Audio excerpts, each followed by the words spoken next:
আসসালামু আলাইকুম এভরিওয়ান, সবাইকে রমাদান মুবারক। এইটা ছিল আমার ২৭তম রমাদানের সাহারির খাবার। প্রথমেই নিয়েছিলাম কালো জিরা ভর্তা। গতকাল ইফতারের পর কালো জিরা ভর্তা দিয়ে ভাত খেতে আমার অনেক বেশি ইচ্ছা করতেছিল, তো তখনই ভর্তা করে খেয়েছিলাম। আর একটুখানি ছিল, সেটাও সাহারিতে খেয়েছি, অনেক মজা লেগেছে। এরপরে নিয়েছিলাম আলু ভর্তা। আলু ভর্তা দিয়ে গরম ভাত, পান্তা ভাত সব কিছুই অনেক বেশি মজা লাগে। আর আমি এখানে গরম ভাতের সাথে একটুখানি কাসুন্দি দিয়ে আলু ভর্তা দিয়ে মেখে মেখে খাচ্ছিলাম। এটা খেতে অনেক মজা। তোমরা কে কে কাসুন্দি দিয়ে আলু ভর্তা দিয়ে ভাত খেয়েছো কমেন্ট করে জানিও। এরপরে নিয়েছিলাম ডাঁটা, আলু আর টমেটো ভাজি। এই ভাজিটা খেতেও অনেক বেশি মজা ছিল।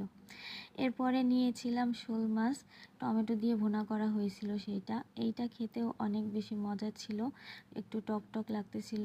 এর আগেও শোল মাছ আম্মু লাউ পাতা দিয়ে আর লাউ দিয়েও রান্না করছিল, ওই দুইটা তরকারি অনেক বেশি মজা ছিল। কিন্তু আজকে আমার এভাবে ভুনা খেতে ইচ্ছে করছে, তাই এভাবে রান্না করছে। আর এর সাথে আমি একটু বোম্বাই মরিচ নিয়ে মেখে মেখে খাচ্ছিলাম, এটাও অনেক বেশি মজা ছিল।